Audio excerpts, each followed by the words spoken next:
It was a warm Monday morning in Coldwater, Georgia. Humid, slow-moving, and heavy with the sound of cicadas humming like a tired engine. Inside the Coldwater Police Department, the air conditioning hummed low and indifferent. White noise for white walls. The precinct was spotless, all polished tile and fluorescent light, soulless in its sterility. Officers moved with lazy confidence, half-scrolling phones and joking about weekend arrests. It smelled like fresh coffee and stale power. Then the door opened. He didn't so much enter as float. An old black man in a faded navy blue jacket, the collar fraying slightly, slacks a little too short at the ankle. His hands were empty, his gaze steady. His presence was not loud. It was deliberate, the kind of silence that had weight. His beard was gray, full, neatly combed.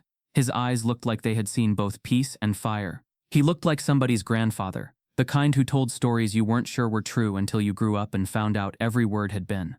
He stepped to the reception desk. The young white officer behind the glass looked up, already impatient. "I'm on duty," the man said, his voice calm, almost soft. The officer blinked once, then let out a confused laugh. "Sorry, what?" "I said I'm on duty." Another officer, Sergeant Calvin Rourke, tall with buzzed hair and the kind of smirk that always suggested a joke was about to land, walked up behind the desk. "You lost, old man?" he asked, grinning. "The senior center's down on 4th Street. Laughter trickled from nearby desks. A couple of patrolmen looked up from their paperwork, snorting into coffee cups. The man didn't flinch. "I'm here to report for assignment."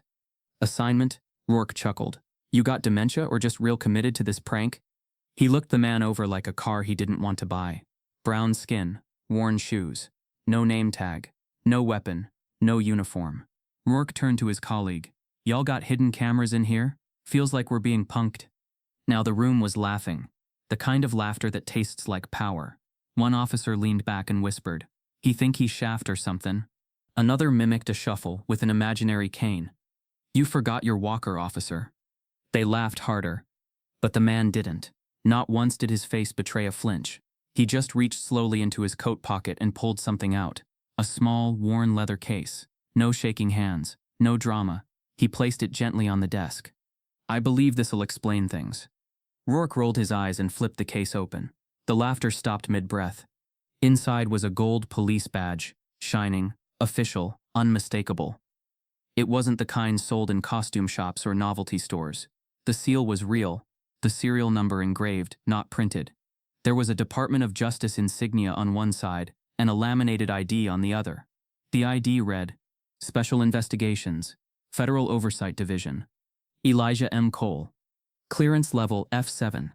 Rourke's face didn't just drop, it slid. His breath caught somewhere between his throat and disbelief. What the hell? The officers gathered behind him, peering over his shoulder.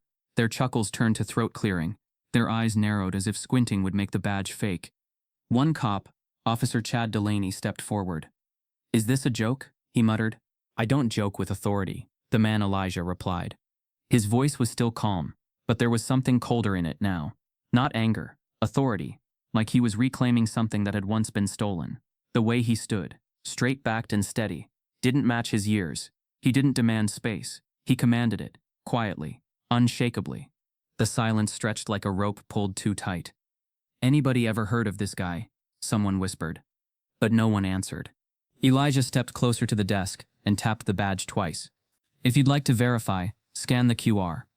Rourke still hadn't moved. He looked as if he was processing a death in real time. Delaney leaned in, took out his phone, and scanned the code.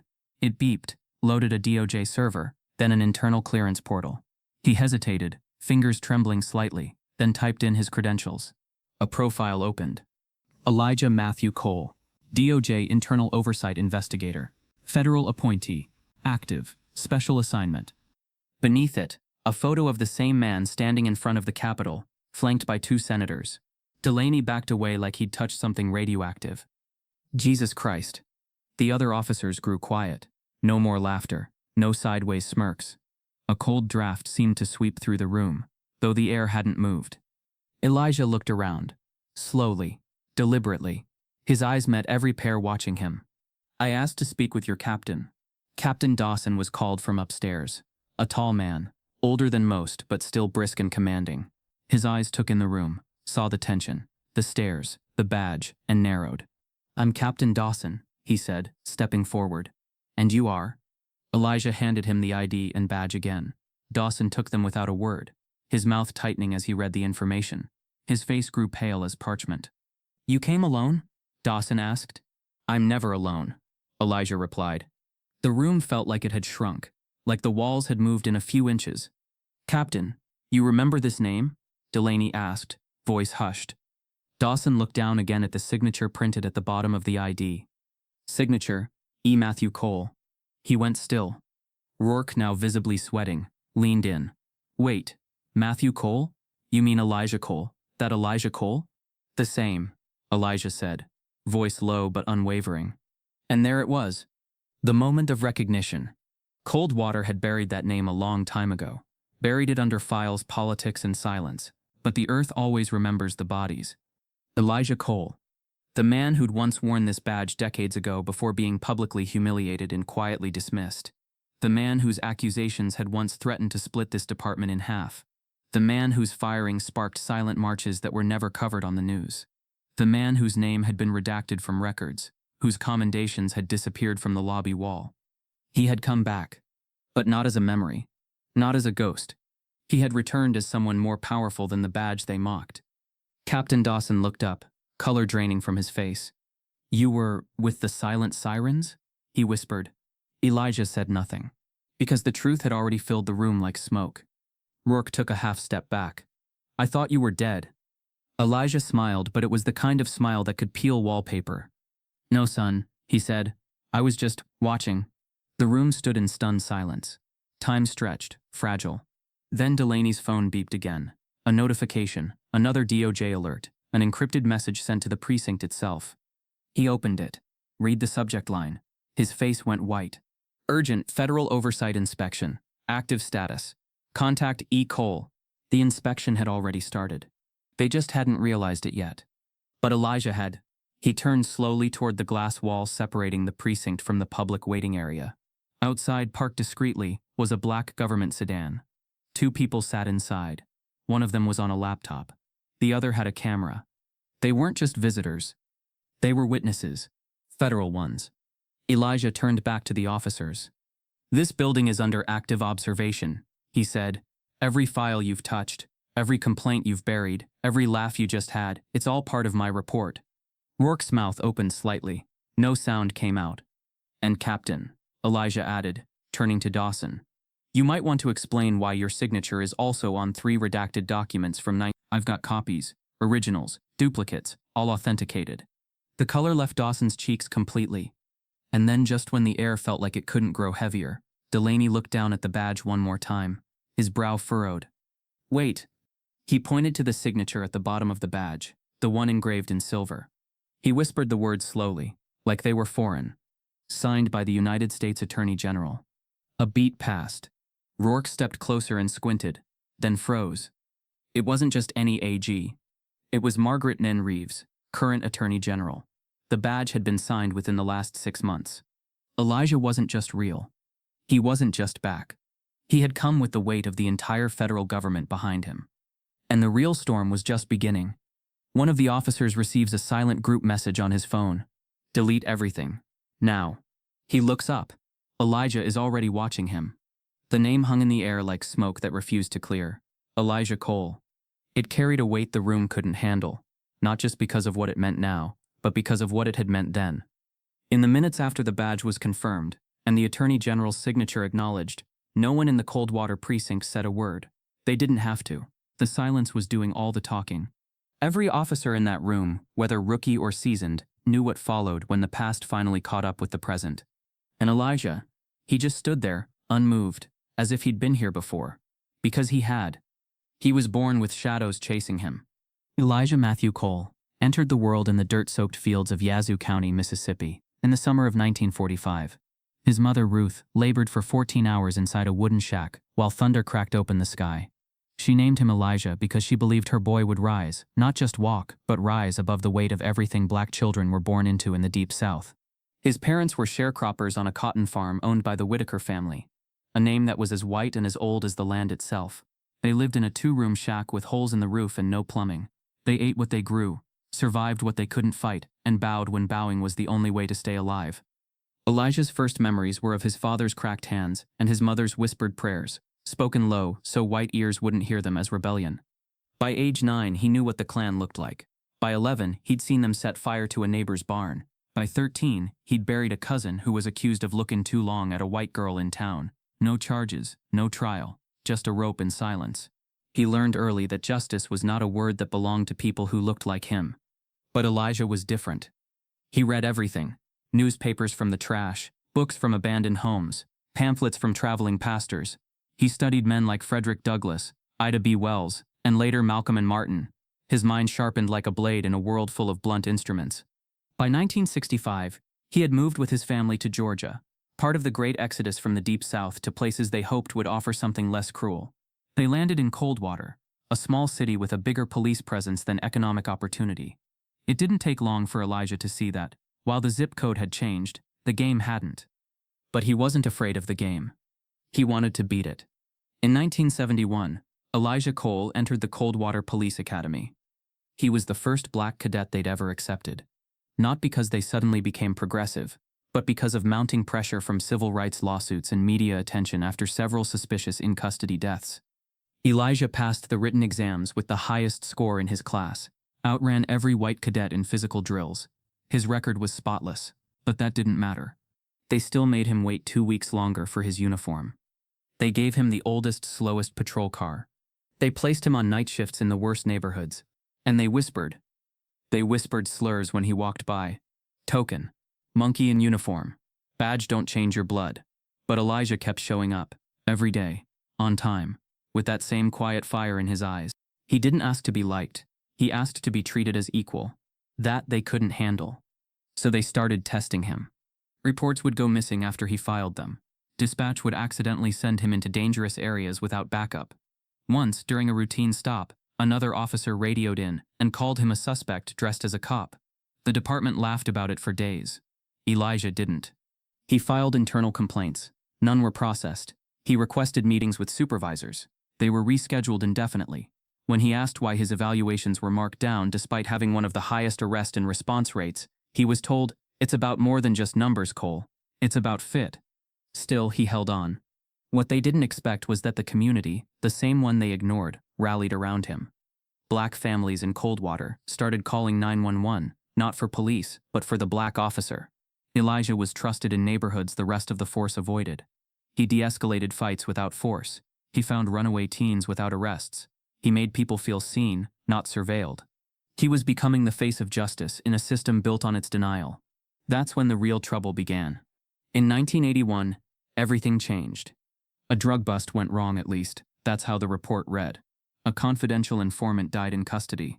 A bag of heroin was found in Elijah's patrol car. Cameras weren't yet common, and audio was unavailable. They said he was compromised. He said he was framed. No trial. No union support. Just a closed-door disciplinary hearing, where he wasn't allowed to speak on his own behalf. They stripped his badge in a back room with 2 white officers present and no press. No community notification. One day he was an officer. The next he was a ghost. The media didn't ask questions. They printed the version they were fed. Black officer tied to drug ring. Coldwater police cleans house. He was 36 years old. Everything he had built, the respect, the trust, the thin slice of dignity, in an otherwise indifferent world, gone. And then, he vanished. No farewell, no press conference, no protest, because by that point protest felt like screaming into a hurricane.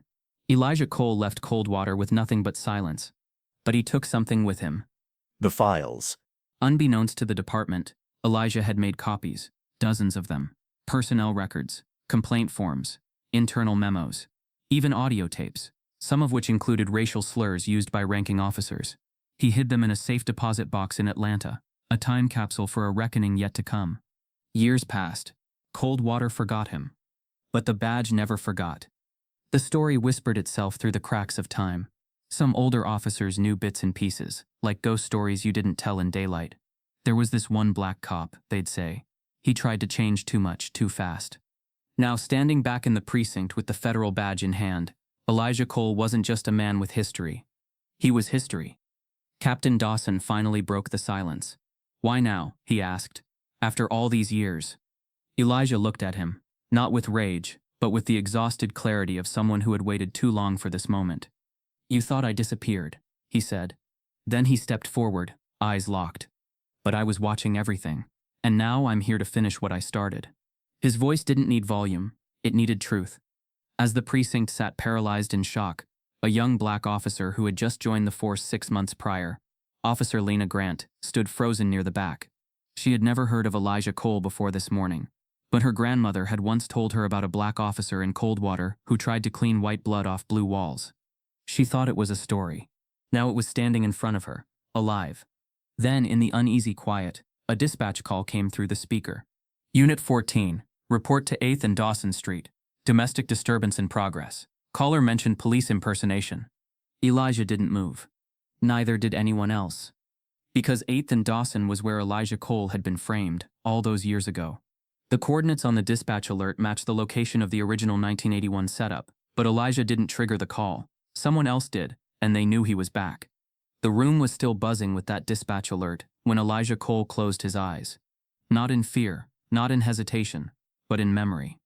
Because 8th and Dawson wasn't just a location. It was the crime scene.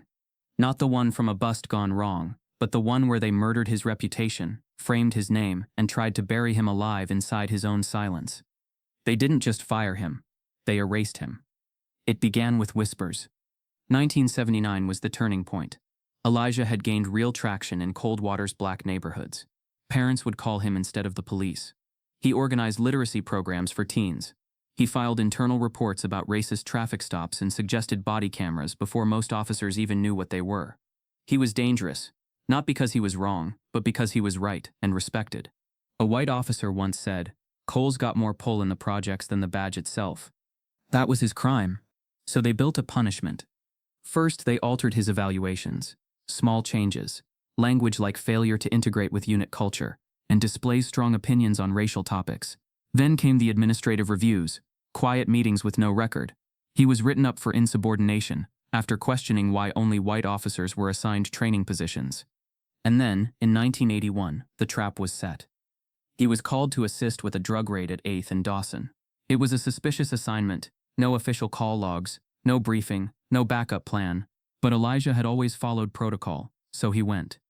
The bust was already in motion when he arrived. Police were pulling 2 suspects from a rundown house. It was chaos, flashlights, yelling, confusion. Elijah moved to secure the perimeter. That's when Officer Rourke handed him a sealed brown bag. "Secure this in your cruiser," he said. Elijah didn't question it at first. It was common to collect evidence mid-raid and process later. But when he opened the cruiser later to file the bag as evidence, it had been slit open. Inside were 2 bricks of heroin. The next morning, a report was filed anonymously. Suspicion of Officer Cole's involvement in narcotics distribution. There was no investigation. Just a summons. The disciplinary hearing was held in a basement conference room, no windows, no recording devices. The panel consisted of 3 white officers, including then Captain Dawson. Elijah was not permitted legal counsel. They claimed it was an internal matter. He asked one question before they began. "May I see the evidence?" They said no. The meeting lasted 47 minutes. He was charged with gross misconduct, possession of narcotics, and breach of department ethics. The final verdict: termination effective immediately. No arrest, no trial, just silence, and a stain on his name that followed him everywhere except the truth. He exited through the back door of the station with no ceremony. They didn't even let him return his badge personally. They sent it through interdepartmental mail to evidence. It was never entered into evidence. It was stolen, and Elijah knew why. What they didn't know was that he had proof. In the weeks leading up to the raid, Elijah had become suspicious. He'd begun recording his conversations with select officers, using a concealed tape recorder, something given to him by an ex-reporter friend in Atlanta. One of those tapes captured a conversation between Rourke and 2 others. "He thinks he's gonna clean this place up. Let him try. That badge won't mean much when he's carrying dope. You sure he won't catch on? He's a Boy Scout. He'll follow orders. That's all we need." Elijah copied the tapes and hid them. But the system moved faster than justice. Even with the recordings, no court would hear a case without official acknowledgement of the incident, and Coldwater PD refused to acknowledge anything. He went public, held a press conference on the steps of the city courthouse, but only one journalist showed up, an intern from a local paper. Her story was buried beneath news about a local parade. Her editor said, "Nobody's gonna care about a fired black cop." But someone did care. The people. The black community of Coldwater didn't believe the lies. They marched. They held vigils. They petitioned the city council. But every time they tried to raise Elijah's name, police showed up. Cameras were pushed away. Organizers were detained for questioning. Some lost their jobs. Others had their homes searched. The message was clear. Forget Elijah Cole. And slowly, the marches stopped. The name faded. He was no longer just a man. He was a warning. That was what they wanted. But they underestimated Elijah's silence. He hadn't gone into hiding. He had gone underground. And yet his badge never surfaced. In all the years that followed, through every audit, every locker clearance, and every internal shuffle, his badge was never logged. Some said Rourke kept it as a trophy. Others believed it was buried in a drawer somewhere, like a war relic no one wanted to explain. Elijah had searched, filed quiet inquiries under aliases, tracked shipment records, even posed as a researcher to gain access to city archives. No trace. Until one day in 1999, during a visit to a courthouse in Macon, he spotted it on the wall of a retiring officer's home office. A small plaque with the Coldwater PD emblem, and embedded in the wood, a badge. He pretended to admire it, asked who it belonged to. The officer laughed. "Supposed to be some black guy they booted years back. One of Rourke's pranks, I think." Elijah smiled. He never mentioned his name. But that night, he filed an anonymous federal inquiry. 2 months later, the home was mysteriously burgled. Nothing was taken, except that plaque. Elijah never admitted it. He never had to. Because that badge, now back in his possession, had become more than metal. It was evidence. Not of his identity, but of their cover-up. And it was just one piece. Because behind that badge, Elijah had built a case. A quiet, patient, deliberate case. Like water wearing down stone. Now, as he stood back in the Coldwater precinct, facing some of the same names from those taped conversations, he remembered one of the final things Rourke had said before Elijah vanished. "He won't last a year without this place. Being one of us is the only thing that kept him safe." But they had it backwards. It wasn't the badge that protected Elijah. It was the truth that protected him from becoming like them. Now that truth was back in the building, and it had a voice. But just as Elijah prepared to request access to the internal archives, an officer from the IT desk tapped Captain Dawson's shoulder and whispered something. Dawson stiffened. Elijah noticed. He turned. "What was that?" The officer stuttered, avoiding eye contact. "Oh, we've had a breach in our digital storage. Some old files, personnel files, complaints, they're missing." Delaney spoke up. "They were there yesterday. All the 1980s files, gone now." A heavy silence. Elijah stepped forward. "I made copies." He laid a folder on the desk. Thick, worn, labeled Coldwater PD, suppressed files, 1977 to 1983. Dawson didn't touch it. Elijah opened it for him. One page revealed Rourke's signature, approving an informant who never existed. Another page showed a complaint from a black mother whose son was beaten in custody, marked unfounded without an interview. And in the center, a grainy photo of Elijah in uniform, badge visible, dated 2 days before the bust. Dawson looked up, pale. "You came prepared," he said. Elijah smiled. "No, I came for answers." But just as he finished speaking, a low alert buzzed through the room. One of the monitors in the dispatch room blinked. A new anonymous message flashed on screen. "He still doesn't know what we did to his brother." Elijah froze. His face shifted, confusion turning into something colder. Elijah's brother, presumed to have died in 1972, might not have died by accident, and someone in the department had known all along. The file disappeared from Elijah's screen as quickly as it had appeared. The silent deletion, the taunting message, "You still don't know who gave the order," wasn't just a digital breach. It was a warning, a heartbeat pounding from a ghost still alive inside the walls of Coldwater PD. Somewhere, someone with real access still held the last card. But Elijah wasn't rattled. Because he hadn't come this far on hope. He came armed with the one thing systems of power always underestimate: legitimacy. He didn't just return to Coldwater with memories. He returned with a federal mandate. The years he'd spent moving like a shadow through America's dirtiest precincts didn't just exonerate the innocent. They built a trail of proof so unassailable, so detailed, that it forced open the gates of the very institution that once tried to bury him. In 2021, the Department of Justice launched a Civil Liberties Integrity Initiative, an experimental program designed to identify and dismantle systemic racism within law enforcement agencies. The plan was simple on paper, but near impossible in practice. Embed vetted civilian operatives with investigatory authority inside historically problematic police departments. They needed someone who understood the law, someone who had felt its betrayal, and someone who never stopped watching it. Elijah's name came recommended not by any lobbyist, senator, or nonprofit, but by a woman who once bore witness to one of his earliest exoneration cases, Margaret N. Reeves. She wasn't the Attorney General back then. She was a public defender. And she never forgot the man who walked into court, without credentials, and laid down documents that freed her client. In her nomination letter for the Civil Liberties Program, she wrote, "If justice has a memory, it is Elijah Cole. He has seen its ugliest truths and chosen not to become them. That is who we need inside the House of Law. Not just someone who knocks, but someone who remembers when the door was slammed shut." The DOJ didn't just agree. They gave him something Coldwater never had. A badge that couldn't be erased.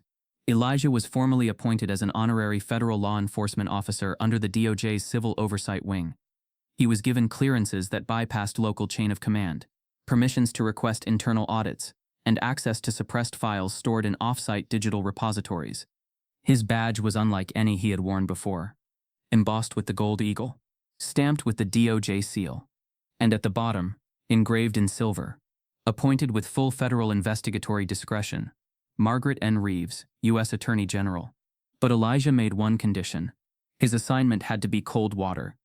The DOJ hesitated. It was risky, emotional, possibly volatile. But Elijah knew. If justice doesn't go where the wound is, he told them, then it's not healing, it's hiding. His reappearance wasn't an accident. It was the opening move. By the time Elijah walked into the Coldwater precinct, badge in hand, the operation had already been in motion for 3 months. He had arrived in the city weeks earlier under a different name, staying in a rented apartment near the bus station. The silent sirens had created a false backstory, employment records, and service documents to blend his presence into the system. In parallel, DOJ liaisons were quietly flagging Coldwater's incident reports, complaints, and body cam audits under federal review codes. While Coldwater officers laughed, while they made jokes about the crazy old man who thought he was on duty, Elijah was already compiling a case file from the inside. He'd slipped into file rooms with access granted by his DOJ clearance. He'd mirrored entire personnel drives to encrypted external servers. He'd traced who last accessed Jeremiah's case file, and he knew which officer's IP address had breached his laptop. But Elijah wasn't just gathering names. He was mapping patterns. Which officers were always assigned to complaints that mysteriously vanished? Which shifts logged the most use of force claims? Which supervisors signed off on promotions with falsified evaluations? Every time they saw him, they thought he was just looking for closure. But Elijah was building a federal indictment. And still, he carried the old pain like a weapon. Every step he took in Coldwater reminded him of what was stolen. His brother, his name, his years. He'd walk past the corner where Jeremiah used to sell newspapers, past the courthouse where his own voice was silenced, past the diner where the manager once whispered, "No uniforms, no service," but stared only at Elijah when saying it. Those wounds didn't close, they calcified. But he didn't return seeking sympathy. He returned to pull the foundation apart, brick by brick. And yet, even after earning that badge from the DOJ, even after being given a second chance by the same machine that once chewed him up, Elijah knew power without pressure was decoration. So he made a silent vow. He would not leave Coldwater until every name, every buried file, every silenced voice was brought into the light, even if it cost him everything again. Then came the twist. 3 days after reclaiming his badge and revealing his presence to the precinct, Elijah returned to his apartment to find an envelope slid under his door. Unmarked, no return address. Inside, a photograph. Black and white, grainy. It showed a man standing in front of the Coldwater precinct, steps in uniform. Jeremiah Cole. Not dead, not in a mugging alley. In uniform. The back of the photo read, "Taken April 10th, 1972. 3 days before the cover-up." Elijah's hands trembled, not just because the photo changed the story, but because it changed everything. Jeremiah had been a recruit. That detail was scrubbed from every record, even from Elijah, which meant the system hadn't just buried a mistake. It had buried a witness. A witness they feared so much, they faked a death and erased a brother from both memory and file. And someone had held on to this photo for decades. But who? Why now? And what were they trying to say? Elijah stared at the picture as dusk fell outside his window. Behind him, the lights of Coldwater flickered on, unaware, uncaring, unchanged. But inside, something turned. Because Elijah wasn't just returning to finish a story. He was standing inside the opening chapter of a new one. And this time, he held the pen. Just as he reached for the envelope again, another piece of paper fell out, thin, folded, almost missed. It was a handwritten note. Check the records room. Locker 6B. There's more than one ghost in that precinct. No name, no signature, just the final line.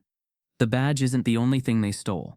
Elijah prepares to unlock Locker 6B in the precinct's sealed archives, where the truth about the department's darkest secret waits in silence. The message on the dispatch screen still blinked when Elijah stepped back. He still doesn't know what we did to his brother. The room didn't just go quiet. It hollowed out. Everyone felt it, even those who didn't understand. Elijah didn't move, but something behind his eyes cracked. Not rage, not even shock, just a shift. Like a man who had trained for war suddenly remembering why he picked up a weapon in the first place. The name Cole had always held weight in Coldwater. But it wasn't just Elijah. There had been two of them. Jeremiah Cole, Elijah's younger brother. He was only 21 when he died, or at least that's what the official records claimed. An alleged mugging gone wrong in 1972. No suspect, no weapon, just a cold body and a colder case file. The department offered its regrets and a check for $800. Elijah never believed the story. But he buried the pain, because survival demanded it. Grief was a luxury for black men with no safety net. Now, decades later, this message. He turned back to the precinct, but no one met his eyes, because they already knew. Not what happened, but what he was capable of when the truth tried to hide. And that truth had nowhere left to run. When justice locks you out, you build your own courtroom. After his exile from Coldwater, Elijah disappeared from public life. But not from purpose. He traveled south to Atlanta, then Birmingham, and eventually up to Chicago. Cities with communities that knew what institutional racism felt like in their bones. He met former lawyers, ex-journalists, disbarred judges, and disillusioned cops. They all had one thing in common. They had tried to change the system from within, and been crushed for it. Elijah brought them together. He didn't offer revenge. He offered structure. "You can't kill a root by cutting leaves," he once said. "We need to dig until the rot shows itself." In 1985, he joined a loose network of civil rights operatives working in the shadows, former SNCC organizers, legal advisors, and whistleblowers. They called themselves the Ledger, a nod to the growing files of injustice no court would accept.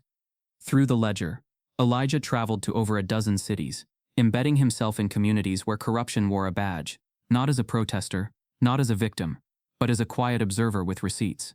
He became a ghost in precincts across the country, wearing janitor uniforms, delivering fake subpoenas, posing as grieving family. He listened, recorded, gathered files. Most never noticed the elderly man cleaning a bench or asking soft questions in courthouses. But behind that stillness was fire. By 1989, he'd helped expose a false confession ring in Detroit, unravel a bribery scandal in Birmingham, and prove that dozens of 911 calls in Baton Rouge were being rerouted away from black neighborhoods. But he didn't stop there. He began fighting for the buried.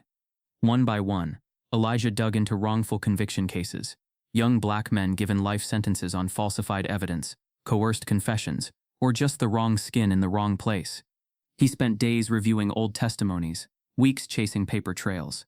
His hands shook sometimes, but his mind never blurred. When courts refused to hear his findings, he used media. When journalists refused, he used public libraries and printed flyers. When no one would publish the truth, he built walls of it in community centers. He kept count. And by the mid-1990s, over 100 black men had their names cleared because of information Elijah Cole unearthed.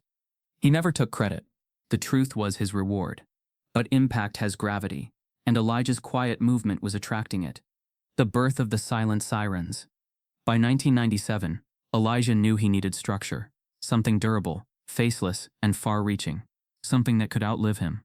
So he founded an underground organization, the Silent Sirens. Their motto was simple: if the system won't hear our cries, let it hear our silence.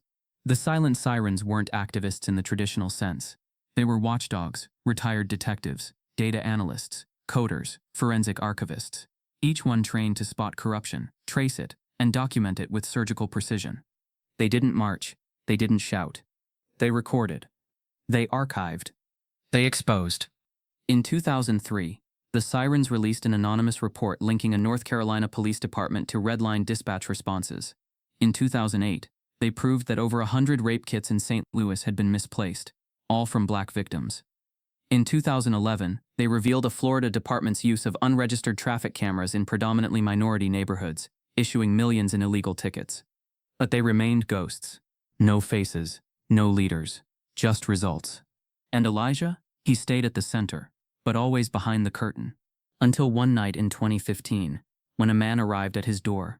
His name was Trent Langston, a former Coldwater officer. He'd been a rookie in 1980, young, quiet, white, the kind that watched more than he spoke. He carried a manila envelope with a rubber band around it.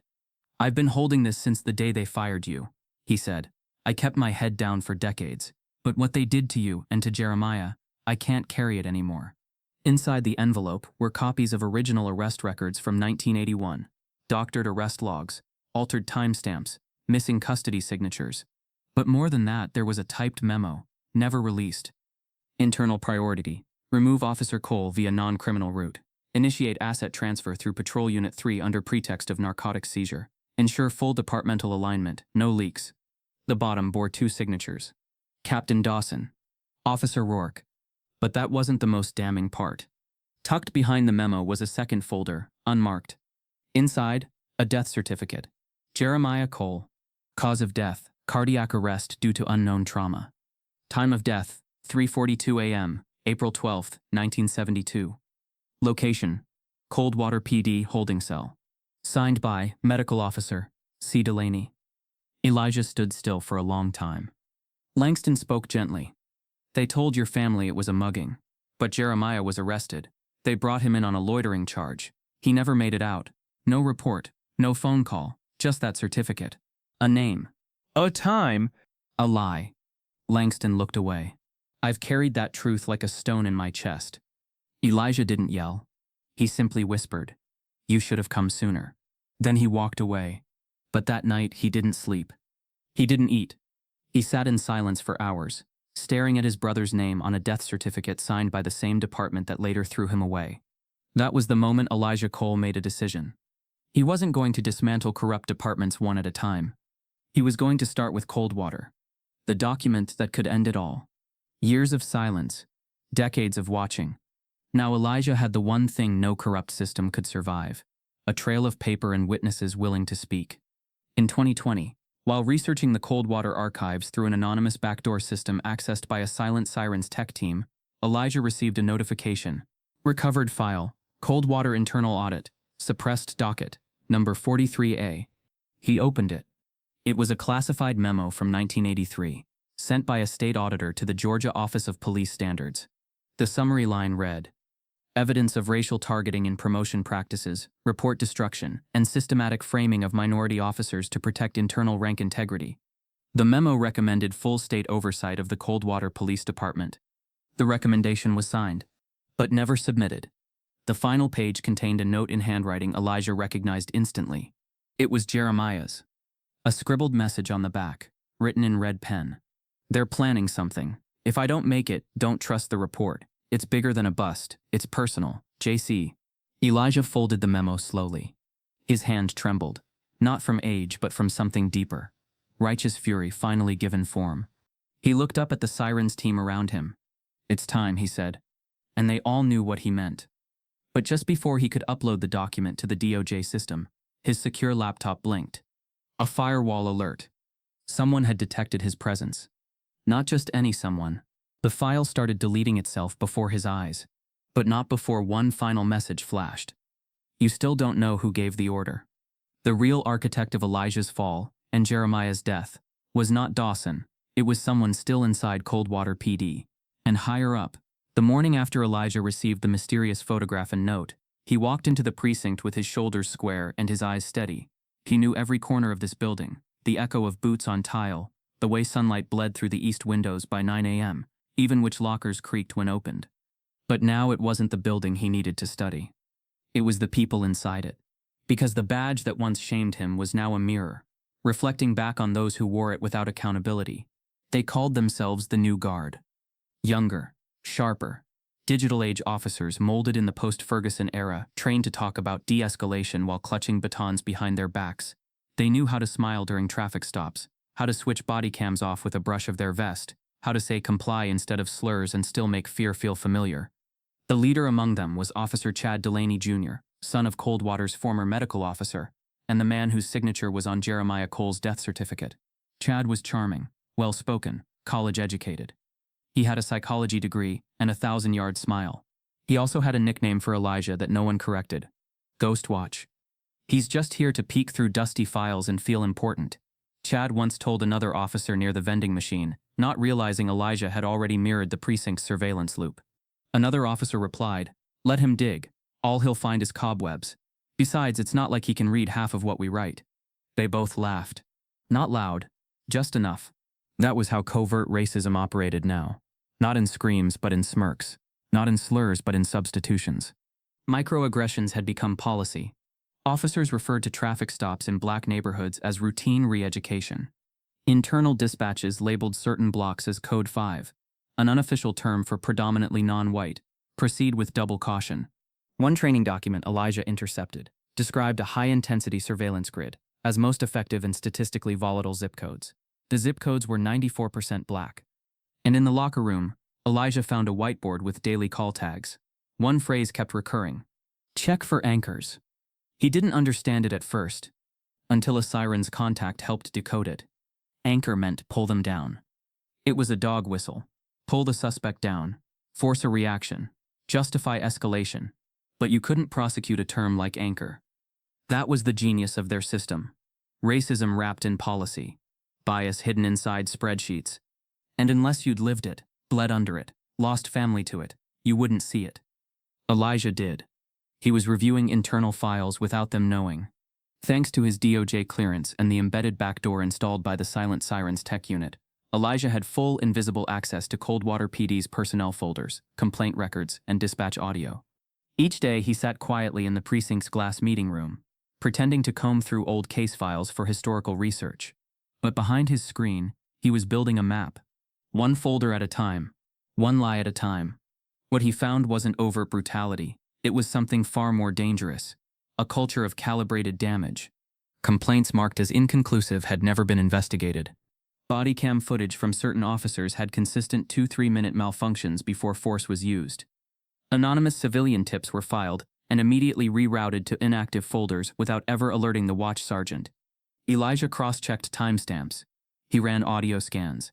He mapped names to patterns. And every arrow pointed to the same cluster of officers: Chad Delaney Jr., Officer Brent Hollis, Sergeant Raylene McCree, and most unexpectedly, Captain Dawson himself. Not just old ghosts, present ones. Then Elijah found what he wasn't supposed to see. It was a complaint filed just 6 days ago, filed by a woman named Danielle Hayes, a black schoolteacher who claimed that 2 officers entered her home without a warrant, citing a noise complaint that never existed. Her son, 16-year-old Malik, had been placed in handcuffs, questioned for matching a suspect description, and left in the living room with bruises on his wrists. The officers left without a report. Danielle filed an official complaint with timestamps and home security footage. The complaint file had been marked: filed in error, no action needed. No review, no assignment, no contact. Elijah pulled up the footage Danielle had submitted. He watched, jaw tightening, as 2 Coldwater officers, Delaney and Hollis, walked into her home uninvited.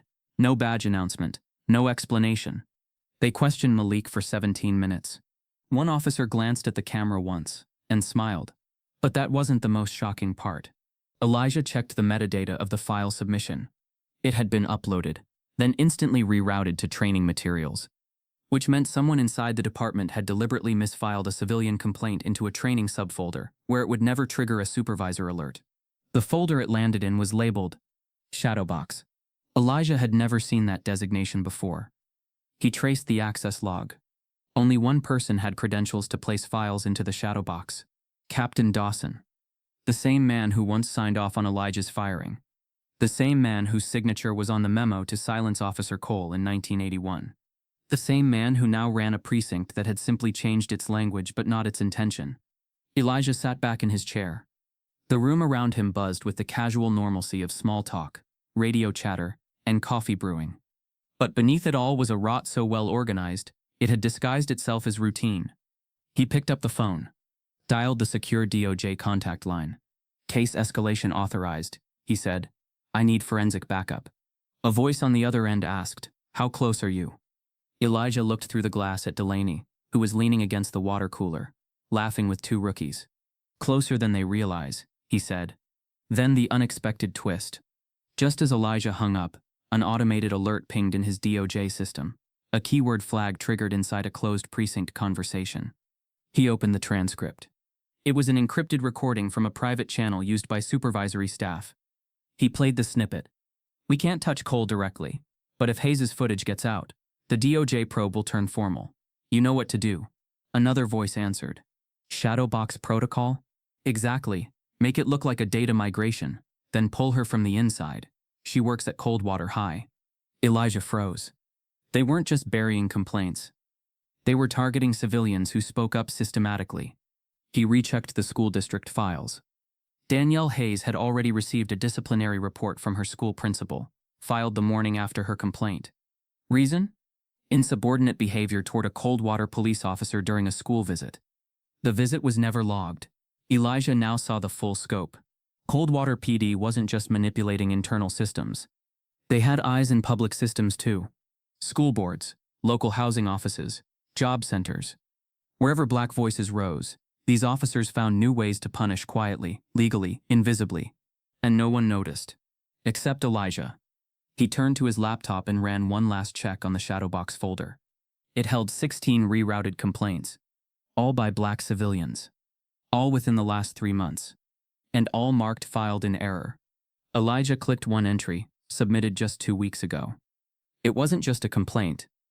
It included a signed affidavit from a former Coldwater officer, claiming the department was manipulating dispatch data to reduce visible crime stats in white neighborhoods and inflate reports in black zones. Elijah scrolled to the name. Melanie Trent. A name he hadn't heard in years. And the final line in her affidavit read, "I can't stay silent anymore. I have proof, but I'll only speak if Elijah Cole reads this first." Elijah stares at the affidavit, stunned because Melanie Trent wasn't just a former officer. She was the first recruit he secretly mentored before his firing, and she had disappeared without a trace. Elijah stared at Melanie Trent's affidavit, fingers motionless on the keyboard. A name long buried in his memory now screamed in bold at the top of a digitally buried complaint. She'd been a recruit, quiet but sharp, one of the few who didn't flinch when racism walked through the precinct in broad daylight. He had mentored her in silence, careful not to draw attention. Then one day, she was gone. No transfer report, no farewell, just vanished. And now her words were here, on record, pointing toward a truth Coldwater had worked hard to keep hidden. But even that wasn't the earthquake shaking Elijah's core. The real tremor came next in the case file just below hers. Lamar Jacobs, age 17, black, student, track athlete, no criminal record, no history of violence, just a kid with headphones, good grades and a routine most of the town barely noticed until the night he dialed 911. The call came in at 9:17 p.m. on a Thursday. Lamar's voice was panicked but clear. There was someone trying to break into the back of his house. His mother was at work, nurse on the night shift. He was home alone, hiding in the hallway with a kitchen knife in one hand and his phone in the other. "Please," he said. "I think he's still outside. Please come fast." Dispatch confirmed it as a priority call. Officers were logged as en route within 2 minutes, but the timestamps told a different story.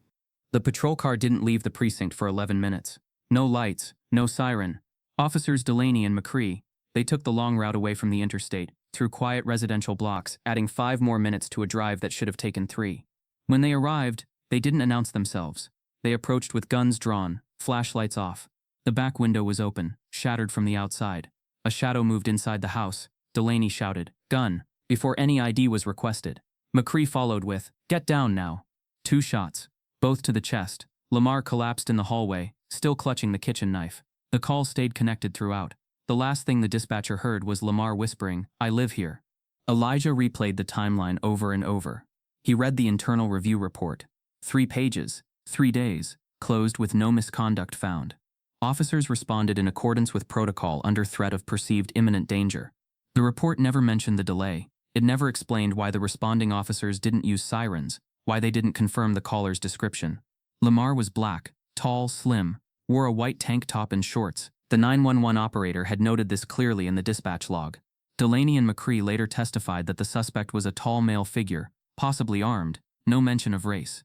But the body cams would have recorded their visual cues. The question was, where were those recordings? Officially, the footage had been automatically deleted due to system failure. Internal IT logs supported this. But Elijah had seen this trick before. Footage never disappears without someone pulling strings. He checked the archive. Nothing. He checked the secondary mirror servers. Backups the precinct didn't know he had access to. Still nothing. Then he opened a cold channel, used by the silent sirens. One of the Atlanta-based techs responded immediately. There was a mirrored stream, they said. It bounced through our network by accident. Some of it was too corrupted to recover, but we got 27 seconds. The file arrived within minutes. Elijah played it. Darkness. Then a jolt of light as the body cam activated. Delaney's voice. Something's moving inside. McCree. Probably the guy. Be ready. A pause. Then Delaney again, whispering. Looks like a tall black kid. Could be the one. No confirmation. No warning. Just footsteps.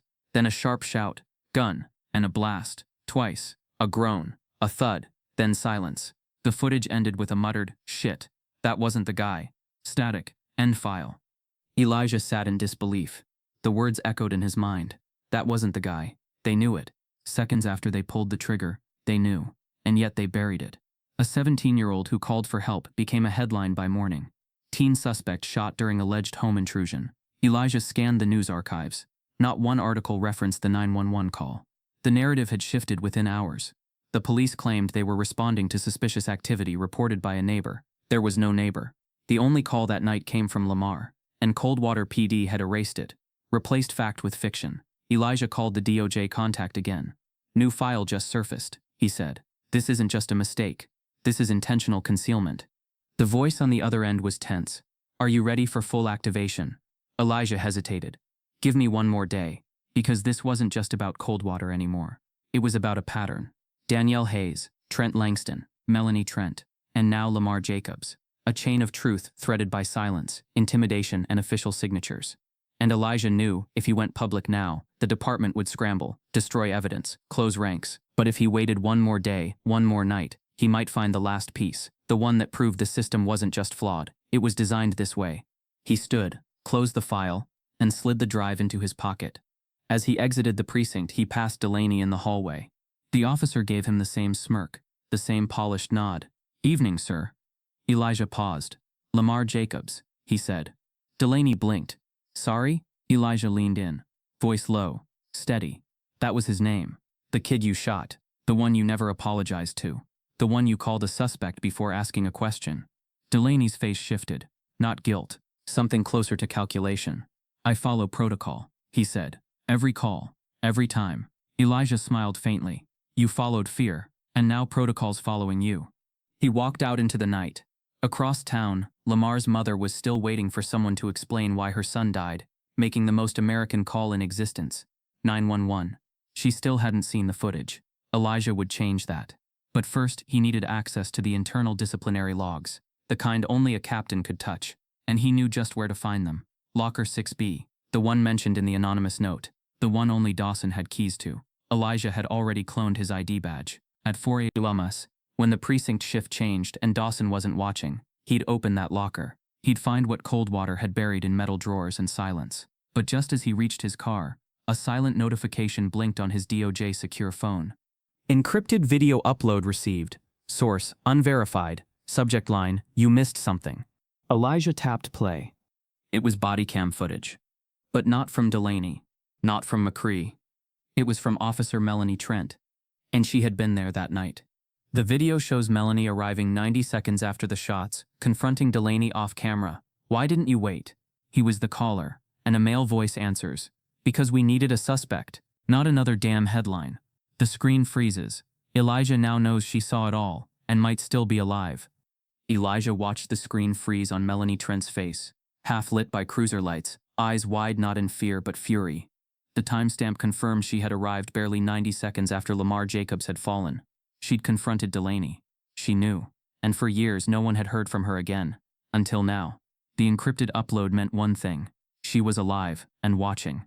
The DOJ timestamp revealed the video had been routed from an anonymous proxy server in southern Georgia. But that was a signal in itself. Elijah knew exactly what to look for. Melanie had once trained under him during the brief window before his firing. Before his name was scrubbed from precinct memory.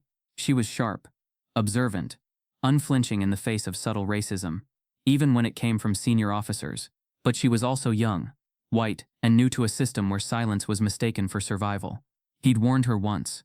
Truth in this place is like glass on a kitchen floor. You step on it long enough, you stop bleeding. He didn't expect her to remember, but she had, and now she was reaching out. At 3:17 a.m., Elijah returned to the precinct, quiet, purposeful, invisible, under the weight of the night shift's indifference. The officers on duty didn't question the presence of an old man with a DOJ badge anymore. Most still thought he was auditing cold cases. No one knew the locker numbers burned in his head. He went to 6B, inserted Dawson's cloned keycard. Click. Inside were personnel files, real ones. Not the digitized, sanitized summaries in the internal database. These were raw stamped pages with red ink, handwritten notes and post-its curling with age. He found one labeled Trent, M. Opened it. Last logged activity, April 2021. Marked voluntary leave, burnout. But the attached evaluation told a different story. Subject demonstrates excessive inquiry into senior-level protocols. Questionable alignment with department unity. Recommends offboarding before insubordination escalates. They hadn't just let her go. They'd pushed her out the same way they'd buried Elijah. Slow suffocation by file. He stepped back from the locker, heart steady. He was ready to leave when he noticed a white envelope taped to the bottom inside panel. Just one word written on the front: Cole. He opened it. Inside, a flash drive and a note. You were right. They cleaned the reports, but they didn't erase the chat logs. I saved everything. I need your help. If this gets me killed, don't let them write my ending. MT. Elijah clutched the drive like a final puzzle piece. He didn't waste time. Back at his apartment, he booted up a secure forensic laptop, installed only with DOJ clearance and silent siren software. The folder on the flash drive was titled CWD Shadow Talk. It held dozens of screenshots, group chats, images, memos, a private messaging thread used by over 20 Coldwater officers, most of them still active. The group's name was Iron Shield. Elijah clicked the first screenshot. McCree, new recruit today, looks woke, prob a bleeding heart. Delaney, anchor 'em early, use the locker room test. Hollis, don't forget the photo trick, keeps 'em compliant. Dawson, make sure they know the uniform doesn't mean equal. The photo trick appeared again and again. One file showed a hazing ritual, where officers posed new recruits with photos of Coldwater's old problems. Pictures of Elijah, Lamar Jacobs, and another name unfamiliar to Elijah, Kevin S. Boyer. Each photo was labeled with terms like ghost class and don't become this. Melanie had saved more than text. She'd saved audio. One clip featured McCree's voice, laughing. We scare 'em early, make 'em believe we're watching even when we ain't. It's control, not violence. Control lasts longer. Elijah sat back, stomach turning. This wasn't old racism. It was refined, cleaned for modern optics. But it lived in the same cage, and it had names, dates, logs. Melanie hadn't just kept receipts. She'd given him ammunition. By dawn, Elijah uploaded the contents to the DOJ secure cloud, encrypted and sealed under his clearance. Then he drafted a memo for escalation, immediate threat to civilian and officer whistleblower, requesting emergency protection and interview authorization. But as he clicked send, a notification popped up. Incoming message, protected line, subject, look up. Confused, Elijah turned to the window of his apartment and froze. Across the street, from the second story of a shadowed building, a figure stood at the edge of a curtain, just a glimpse of a face. Then a hand. It tapped twice against the glass. She was watching. Melanie Trent. He moved slowly to the window, didn't wave, didn't gesture, just met her eyes. Then she was gone. It wasn't safe to meet yet. Not while the system still breathed. He sat back down, opened a new DOJ case file labeled Trent Protected Status Priority. But just as he began typing, another message blinked across his screen. Your whistleblower has been located. Precinct notified. No sender, no trace. That wasn't from the DOJ. Someone inside had found her. Within minutes, his DOJ laptop froze, a system-wide lockdown triggered. Then a second alert. Internal source compromised. Precinct tightening all internal comms. New protocol. Shadow lock active. Elijah's throat dried. They knew. Not just about Melanie. About the leak. About everything. And they weren't going to sit still. He sprinted to the burner phone connected to the silent sirens line, dialed the emergency code for contact response. Code black. Trent has been exposed. Extraction might be necessary. The voice on the other end responded fast. Understood. Do not engage alone. We'll reroute her through the public school subdirectory. She listed an old substitute teaching credential. If she tries to run, we'll intercept. Hold position. Elijah clenched his fists. He wasn't afraid. He was furious. They had buried the truth once. But this time, the truth had names, voices, files, and one person inside who refused to be silent. As dawn broke over Coldwater, the precinct buzzed with nervous energy. The chief had been notified. A leak. A federal badge. A badge he hadn't signed. A man he thought long gone. Now Elijah watched from across the street, eyes locked on the building that tried to erase him twice. And this time, they were the ones sweating. Inside the precinct, Chief Dawson locks his office door, pulls out a second encrypted phone, and dials. A voice answers, deep and cold. We have a problem. The girl's not dead, and Cole's moving faster than expected. The reply is sharp. Then bury them both, before they speak to the media. The wind outside howled against the glass like it was trying to say something the town had ignored for decades. Elijah stood still in the hallway of the precinct's lower level. The basement was never included in tour maps. No signage, just a concrete stairwell and a steel door with a rusted card scanner. It was called the Archives in official records, but everyone inside Coldwater PD knew its real name, the Curtain. Everything that couldn't be publicly explained ended up behind it. Elijah stared at the lock. Dawson hadn't changed the security protocols since the last overhaul in 2017, a detail the silent sirens had anticipated years ago. One cloned access card, one lifted authentication code from a late-night security sweep. That was all it took. He slid the card. The light turned green. Click. The door opened like a confession. Inside was darkness, thick, unnatural, as though the room itself was ashamed to be seen. Elijah switched on his small LED flashlight. Shelves stretched down the length of the room, lined with boxes, drawers, and steel cabinets that hadn't been labeled in years. The air was damp, metallic. Old paper, forgotten names, silenced cries. He stepped in slowly, each footfall echoing louder than the last. The deeper he went, the more time seemed to warp. He was no longer in a 2020s precinct. He was walking through history, manufactured, manipulated, and meticulously hidden. He reached the first row of cabinets marked INT CMPTS 1983 to 1997. Internal complaints. He opened the top drawer. Empty files. Just covers. No documents inside. Dozens of folders labeled with case numbers, each stamped filed in bold red ink, but every one hollow. Elijah flipped through them rapidly, heart racing. These weren't inactive, they were stolen stories. He grabbed one folder at random. Case CWP 1987. Name Sarah J. Colson. Allegation. Excessive force. Juvenile stop. Age. It was stamped reviewed. No action warranted. But the file had no statement, no officer name, no report. Just a black and white photo of a young black girl with a swollen lip. He closed it, pulled another. Same thing.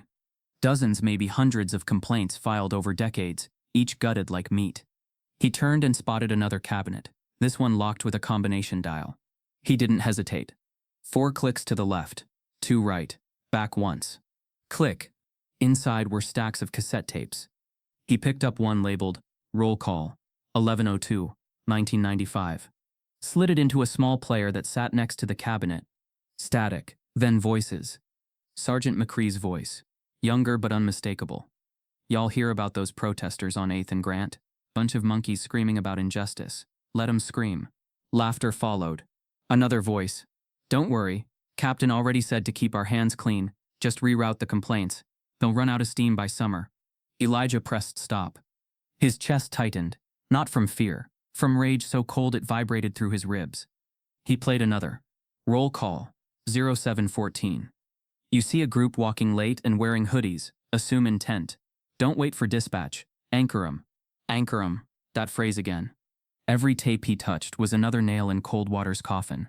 He began snapping photos of labels, logging timestamps, uploading file previews to the DOJ server.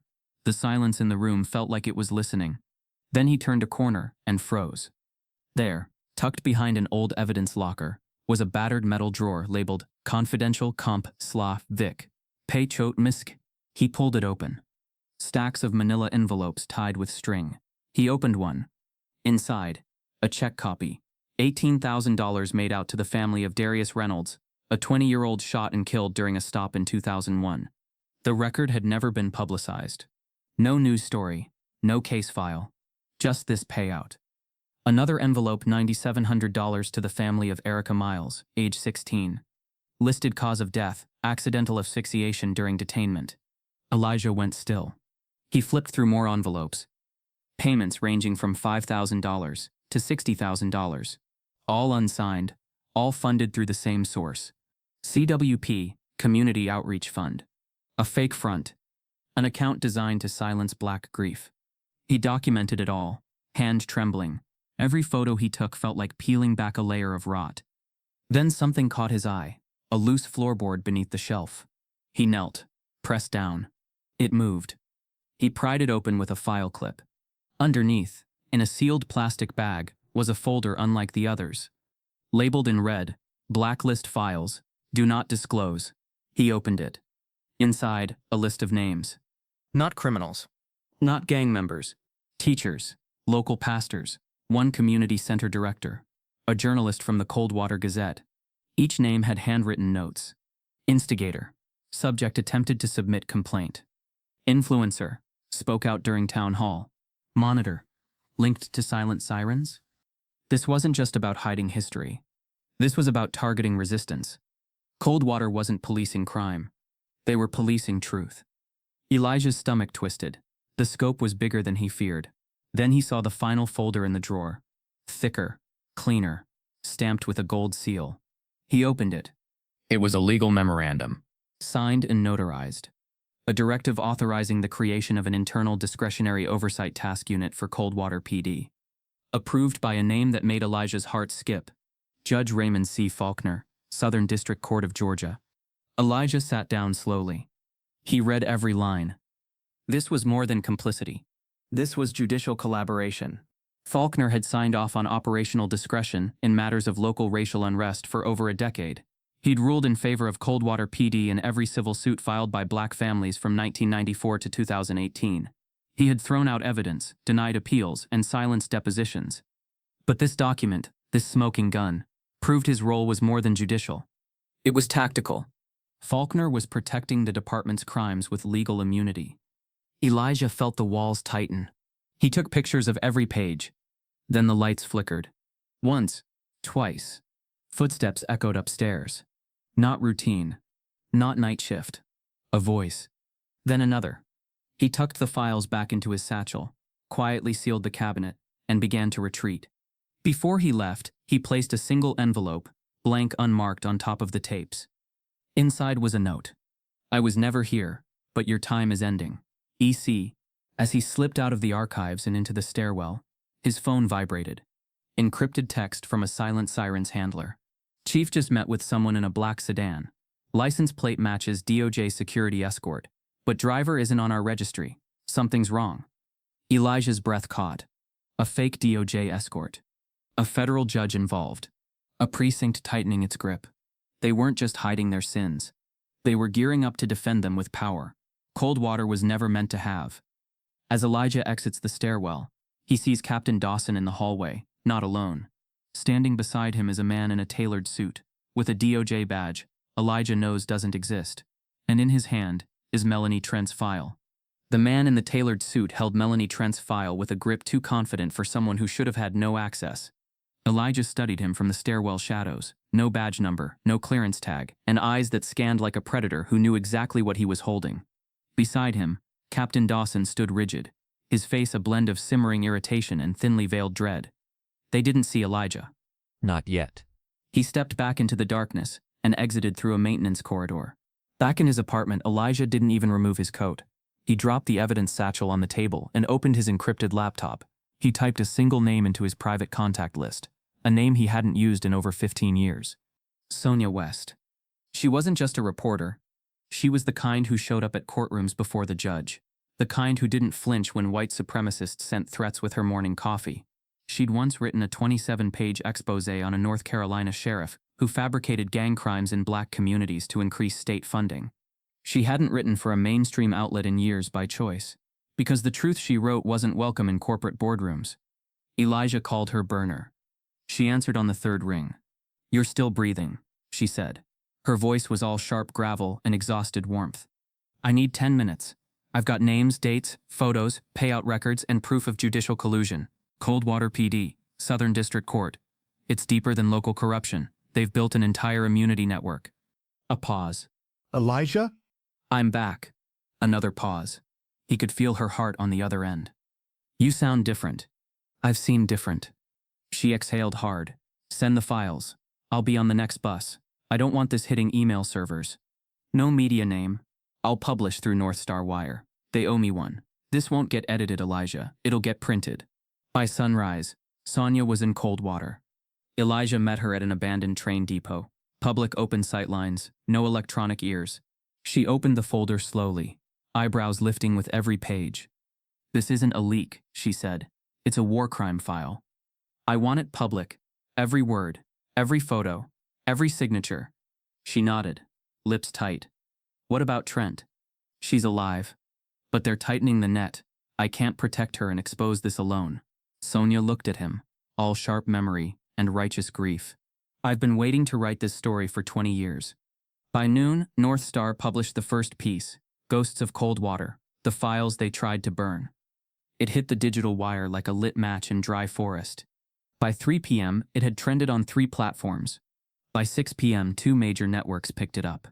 The headline on cable news read, "Federal probe possible as Coldwater PD faces explosive accusations." Inside Coldwater PD, screens flickered with headlines that none of them could spin. Reporters stood outside the precinct gate. Civilians gathered, some holding signs, some just watching, unsure what to believe. Dawson released a statement to local press. "We are being smeared by outsiders who do not understand the complexities of local law enforcement." But the files spoke louder than his press release. The payout envelopes, the shredded complaint folders, the blacklisted names, the tapes, the voices. They were undeniable. The DOJ sent a quiet alert to Elijah's private channel. "Probe initiated. Observer status shifting to investigative authority. Do not disengage. Watch for internal countermeasures." Elijah didn't flinch, because this was never about winning quietly. It was about forcing truth into places built to contain lies. That night, Coldwater didn't sleep. Elijah stood across the street from the precinct, watching the floodlights cast long shadows across the parking lot. He noticed something. The man in the tailored suit from earlier. He wasn't there. But Dawson was, and he was pacing. At 9:04 p.m., a courier arrived with an envelope for Elijah. Handwritten, no official seal, just one line. "Meeting requested. Tonight, 9:30, Captain's office. Come alone." Elijah turned the envelope over. On the back was Melanie Trent's personnel file photo, ripped at the corner. It wasn't a threat. It was leverage. They wanted to talk. Or worse, they thought they could still control the story. He walked slowly toward the precinct. Inside, the lobby was tense. The receptionist didn't make eye contact. A few officers glanced up, unsure of what to say. Coldwater's favorite ghost had become its loudest witness. Elijah knocked once on Dawson's office door and entered. Dawson sat behind the desk. No smile, no pretense. The blinds were drawn, no cameras. "Close the door," he said. Elijah did. Dawson gestured to the chair. Elijah didn't sit. "We have a situation," Dawson said, hands folded on the desk like he was offering a deal, not answering for decades of racist policy. "You do," Elijah replied. "You're angry. I understand that." "You don't understand it." Dawson sighed, then leaned forward. "There are people above me. This thing you're unraveling, it doesn't end with me. If you go further, they'll make you disappear again. And this time, no badge, no article, no federal clearance will bring you back." Elijah's eyes didn't move. "I didn't come here for safety." Dawson reached into his desk and pulled out another folder. "This is the original file on Melanie Trent. Before we scrubbed it, she was assigned to track your family back in '82. Elijah flinched. My family? "Your brother, before his death." She saw the list of targets, the surveillance logs. She kept copies. We found out too late, but she went silent before we could move. He slid the folder across the desk. Inside were surveillance photos, grainy, labeled Cole family. One was Jeremiah. Another was Elijah's mother, their home circled in red. She wasn't just a recruit, Dawson said. She was trying to protect you. Elijah stared down at the file. For years he thought he'd failed her, but all along she'd been trying to save him. He closed the folder. Dawson's tone shifted. Softer now, calculating. We can make this go away. You pull the story. Walk away quietly. Let the feds do their thing in private. No more fire. No more public. We handle this like gentlemen. Elijah stepped forward slowly. Voice quiet but sharp. You had decades to be a gentleman. You chose a mask. Dawson's jaw tightened. You walk out that door and keep pushing this in the media, you'll bring heat down on this whole town. People will lose faith. Some will riot. Blood will spill.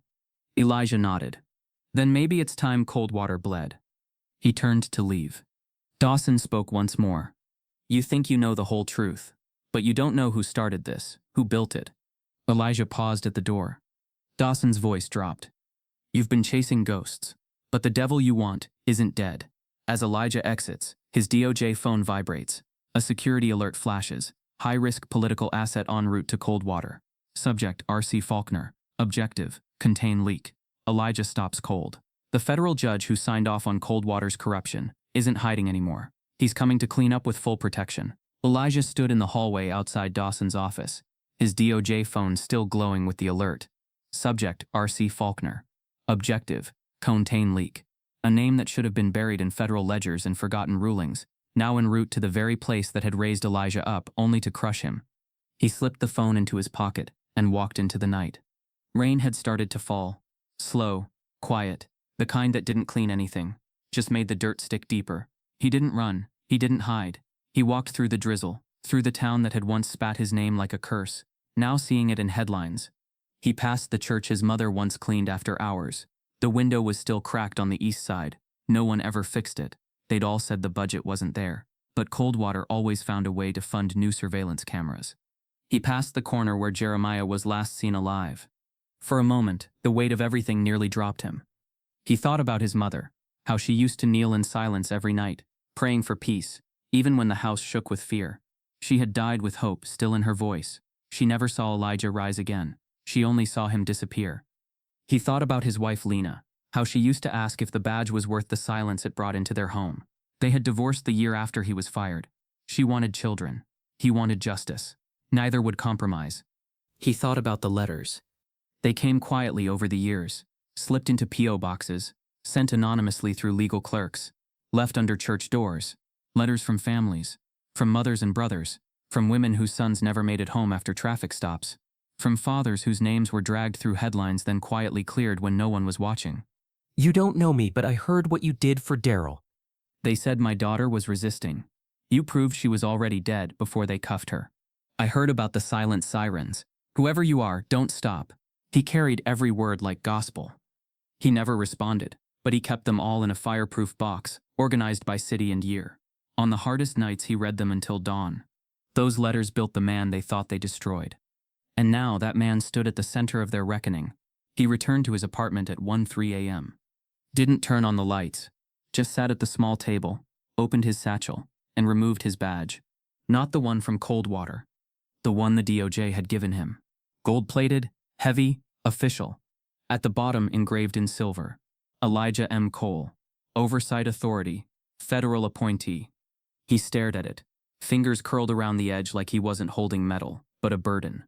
He remembered the day he received it. Margaret Reeves had stood across from him in a D.C. office, sleeves rolled up. No press, no ceremony. This isn't restitution, she'd said. It's responsibility. Elijah hadn't smiled. He'd simply nodded. Because he knew what it meant to hold power in systems built to erase you. He didn't want revenge. He wanted memory. He wanted every face that laughed at him to remember the day he returned. He could have burned Coldwater to the ground. Could have leaked every file, named every name, exposed every handshake that kept black bodies buried under policy. But he didn't. Because the goal wasn't collapse. It was confession. And confession required witnesses. So he played it slow. Collected, documented, watched, until Coldwater had no choice but to see itself. His phone buzzed. Private DOJ line. He answered. "Cole," said the voice on the other end. "The Attorney General just briefed us. She read your files, the tapes, the payout logs, the judge, all of it." Elijah didn't speak. "She's authorizing emergency jurisdiction transfer. You are to be appointed acting oversight director for Coldwater PD, effective immediately." He blinked. No breath. No words. "You'd have full power to reassign, suspend, investigate, and reorganize department operations. Your discretion, your tempo, full federal cover." Still, Elijah said nothing. The voice continued. "This isn't temporary, sir. This is structural. We're offering you the department." Elijah finally spoke, slow, measured, etched with the memory of every silence he ever endured. "And what happens when I say yes? You get to write the ending." He hung up without responding, because the answer was already alive inside him. He opened the fireproof box, took out a letter. "My son died calling for help. They said it was justified. Thank you for making the world remember his name." He folded it carefully and placed it beside the badge. Then he stood, walked to the window, and looked down at Coldwater. The streets were still wet, but the air no longer smelled like surrender. It smelled like change. And for the first time in 40 years, Elijah Cole felt what it was to breathe without shame. He had spent decades proving he was never the problem. Now he had the power to prove the problem was never invisible. He wasn't a ghost. He was the reckoning. As Elijah watches from his window, a black car pulls up across the street. The door opens. A man steps out, tall in a long overcoat. Not DOJ, not press. He stares directly at Elijah's window, then walks away, dropping something in the mailbox below. When Elijah retrieves it, it's a sealed envelope with one line.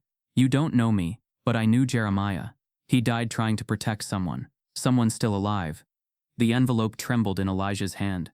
Rain streaked the window behind him, smearing the reflection of the man he barely recognized anymore. Inside the envelope, a note written in tight, urgent cursive. "You don't know me, but I knew Jeremiah. He died trying to protect someone still alive."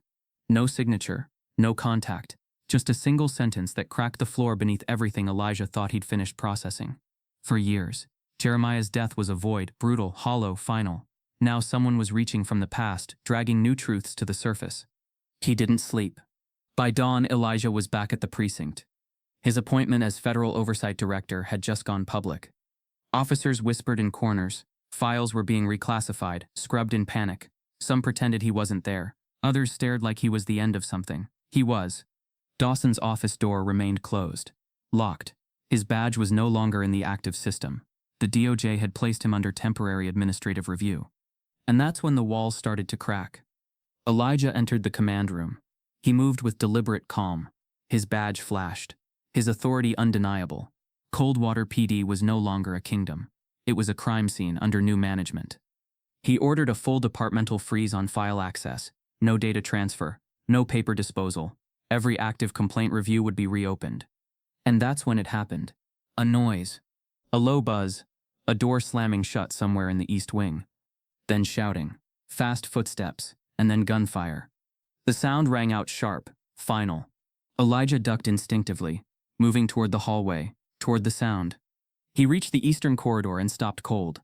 Officer Brent Hollis, one of the names in the Iron Shield chat logs, stood at the far end, holding a sidearm, face pale, jaw tight, no badge, no body cam.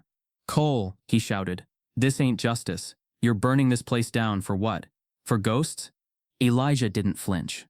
"You already burned it. I'm just pulling the curtain." "Shut up," Hollis barked. "You think this badge ever meant something? We built the order here. You came to destroy it." Elijah took a step forward, slow. "You destroyed it the day you decided the law was yours to bend. I didn't kill this department. You did with silence." Hollis raised the gun, but he never fired, because the second his finger twitched, someone moved from behind, fast, clean, controlled. Melanie Trent. She struck his wrist, hard, sending the weapon skidding across the floor. Then she stood between Hollis and Elijah, breathing hard but steady. "You think you're protecting order?" she hissed. "You're just scared people finally see what you really are." Other officers arrived within seconds, weapons drawn, but not fired. Because now they were watching each other. and none of them wanted to be the next name in a federal report. Hollis was restrained. Trent turned to Elijah, eyes burning. You need to go now. They're not just panicked, they're fractured. That was the first crack. Elijah nodded, but something about Trent's face told him there was more. She leaned in. Hollis wasn't acting alone. Delaney's already erased a terminal. There's a deeper network. Everything we've seen? It's just the surface. Elijah's jaw clenched. The building pulsed with anxiety now. It was collapsing from the inside, not because it was under attack, but because it was finally exposed. He walked into the center of the command room. Every eye turned toward him. He raised his voice, not loud, but deep enough to hold the weight of what Coldwater had become. My name is Elijah Cole. I was born here, betrayed here, buried here, but I'm not here for vengeance. He scanned the room, catching every hesitant stare. I'm here because you were given power, and you used it to hurt the voiceless. You covered your sins with procedures, with paper, with silence. He paused. And now you answer for it. He pulled out his DOJ credentials. I am enacting full federal oversight, effective immediately. Coldwater Police Department is under direct review. Every officer, every file, every policy. You don't report to the state. You report to me. Gasps. A murmur. Trent stepped forward, held up her own signed affidavit. I stand with the directive. That was the second crack. Then a third officer, someone younger, uncertain, also stepped forward. I'll cooperate, he said. I joined this place to serve, not to cover up. Others didn't move. Some lowered their heads. But the dam had broken. Back in the conference room, Elijah stared out the window, his reflection hard to look at. Behind him, DOJ compliance agents were entering the building. Every corner would be logged, swept, recorded. But he didn't feel relief. He felt pressure. Responsibility. This was bigger now. Not just justice for the dead, but resurrection for the living. Trent sat beside him, silent for a moment. When I joined this force, she said, I thought the badge meant honor, but it never felt like mine. Not really. Elijah didn't look at her. Badges don't give honor. People do. She reached into her coat, pulled out a small folded note. It came this morning, she said. No return address. Elijah unfolded it. It was the same handwriting as the note about Jeremiah. But this one was shorter. The person Jeremiah died for. He didn't fail. He's alive, and still watching. But he's not alone anymore. Elijah read it twice. Then again. Still watching. Still alive. Someone was moving in the shadows, not as an enemy, as a witness, as part of the same story. And they weren't done yet. Just then a DOJ agent entered the room, breathless. Sir, you need to see this. The backup server Coldwater tried to wipe? We recovered the drive. It contains sealed footage of a 1981 incident, the one that led to your firing. And sir, Jeremiah's on it, alive, speaking, right before the lights cut out.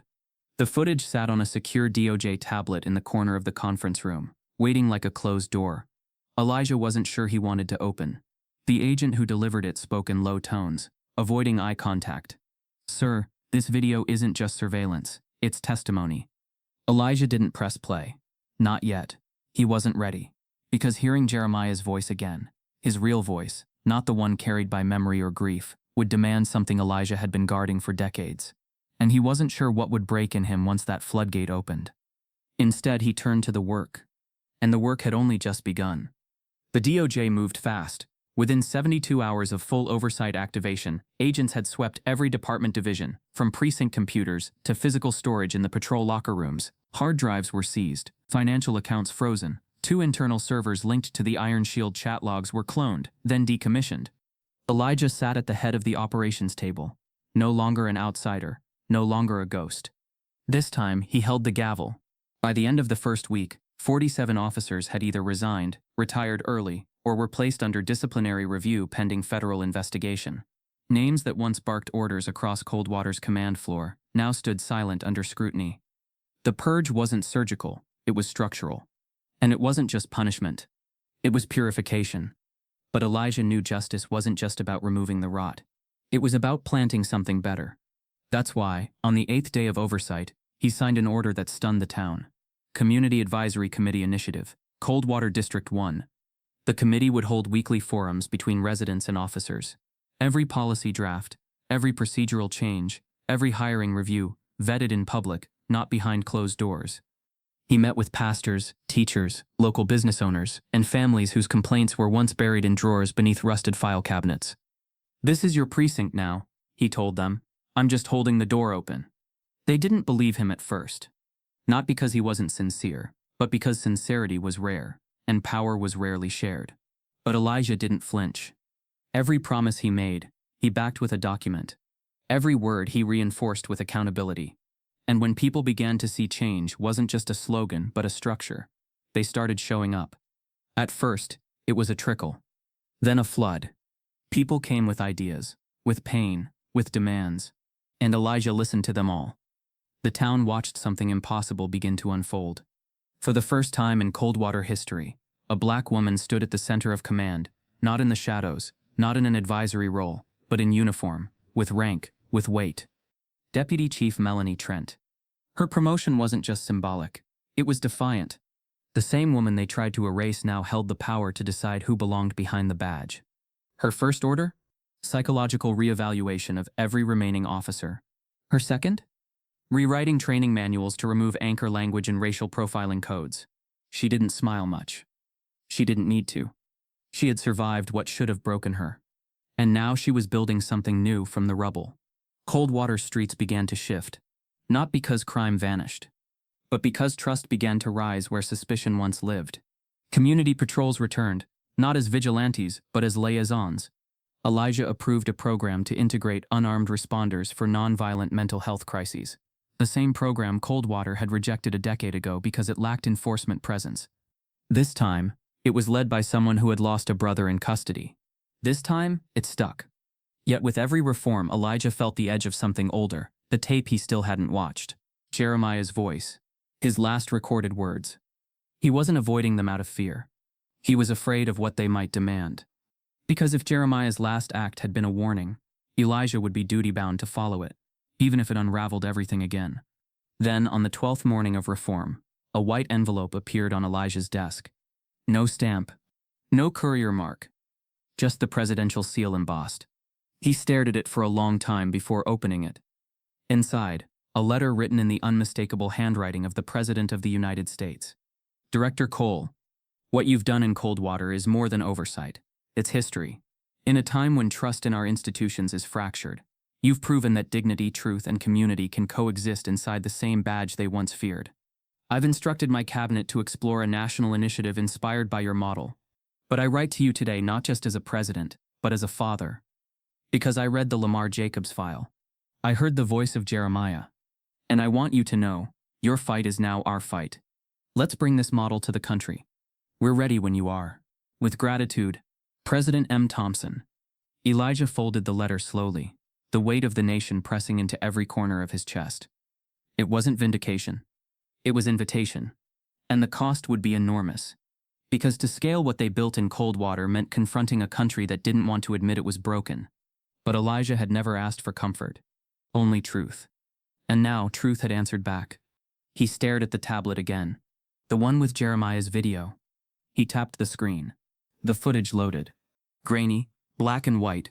The hallway of Coldwater PD, 1981. Jeremiah, standing in the center of the frame.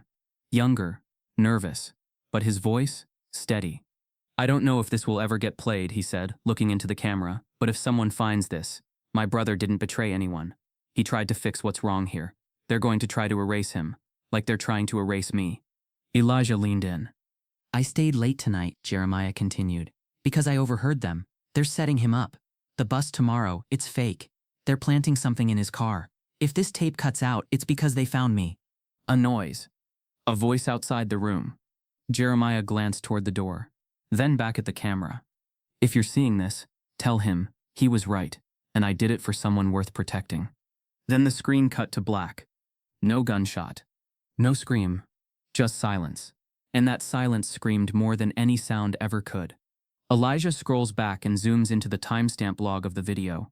A second user had accessed it 8 months ago. Someone else already saw this footage, and they never said a word. The date carved into the marble base read, June 17, 2025. Below it, etched in clean, bold lettering. Elijah M. Cole, Oversight Director, Truth Builder, son of Coldwater. Children walked past the statue on their way to school, backpacks bouncing. unaware of the weight the bronze figure once carried in silence. The monument stood outside the new Jeremiah and Elijah Cole Civil Rights Academy, its twin steel doors wide open each morning, welcoming the future into a building born from the buried truths of the past. This wasn't the Coldwater Elijah had been exiled from. That Coldwater had been a town built on silence, patrolled by fear, and guarded by uniforms that promised safety only to those who didn't need it. This Coldwater, this one remembered. And it didn't just remember what was done wrong. It built what could finally be right. The transformation wasn't instant. Healing never is. But over time, stone by stone, trust returned. Not because anyone was asked to forget, but because the people were finally asked to lead. By the second year under federal restructuring, the Coldwater Police Department looked unrecognizable. Nearly half of its force was Black, Latinx, or Asian.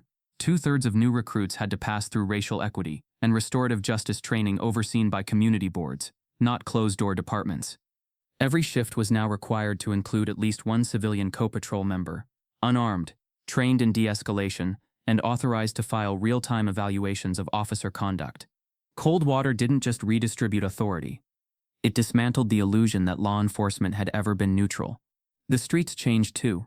Areas once labeled as high-alert zones were now managed by community-led patrol unions. Groups of former residents, youth advocates, and retired teachers. They didn't carry guns, they carried clipboards. Their goal wasn't containment, it was conversation. When disputes happened, now Elijah watched the response come not from armored vehicles, but from local mediators. Black men and women who once feared calling the police now wore reflective vests that read, "You're safe to speak." The graffiti that once marked district walls had been replaced with murals, portraits of those who'd been taken and of those who chose to stand. Elijah's favorite sat near the corner of Grant and Holloway, a towering image of Lamar Jacobs, eyes lifted, phone in hand. Behind him, words painted in fierce red. He called, we answered. But for Elijah, change never felt like celebration. It felt like weight. Because every reform, every renamed building, every updated training guide was paid for in lives, his brothers, Lamar's, the many who'd never had tapes or trials or media firestorms to carry their names. So when Coldwater's City Council voted to rename a main boulevard Elijah M. Cole Way, he almost declined. Until Melanie Trent walked into his office, placed a folded note on his desk, and said simply, he would have wanted it. The note was from a local boy, 16, same age as Lamar had been. It read, I never thought a cop could look like me. I didn't know a badge could mean anything until I read your story in school. If I ever wear one, it'll be because of you. Elijah folded it carefully and said nothing. But he stood for the ceremony. On the third anniversary of the DOJ's full oversight handoff, Elijah took a drive unannounced, unprotected, just himself. He pulled up to a weathered white house with a green mailbox, the front porch creaking from years of rain. The same porch where a young boy once called 911, believing help was coming. Lamar Jacobs' mother answered the door, wearing a Coldwater Academy sweatshirt and eyes that still held weight. She didn't speak. She just opened her arms. Elijah embraced her with the tenderness of a man who had carried guilt for a community too long ignored. They sat on the porch, the sun low and gentle. I saw the mural, she said quietly. He looks proud. Elijah nodded, then reached into his coat. He pulled out the badge. The DOJ badge. The one with the silver etching. The one that changed everything. I don't carry this anymore, he said, but I know where it belongs. He placed it in her hands. Not as a gesture. As a transfer of memory. She didn't cry. She just nodded. And for a moment, the porch didn't feel like a place of loss. It felt like home. Back in his office that evening, the light hit his desk differently. The walls were now lined with letters from students, framed articles, awards he didn't ask for. But he kept only one photo in direct sight. Jeremiah, laughing, holding a clipboard, mid-sentence. It reminded Elijah of who this all started for. The DOJ had asked him to stay. Congress had requested his blueprint to nationalize the Coldwater model. But Elijah didn't respond right away. Because even in peace, the past whispered. And tonight, it whispered again. There was one file he hadn't touched, not out of fear, out of instinct. It had appeared weeks ago, sealed in red tape, marked classified federal internal inquiry. No name, no description. Just a code, B9081, RF Depot 7. He had left it in the bottom drawer. But now, it felt like the right time. He pulled it out. His hand trembled. He removed the seal.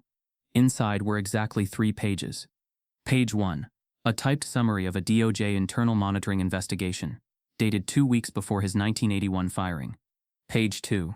A memo with notes. The author? Margaret N. Reeves. She was an attorney general then. She was a field assistant. But her name sat there clearly. Subject Elijah M. Cole.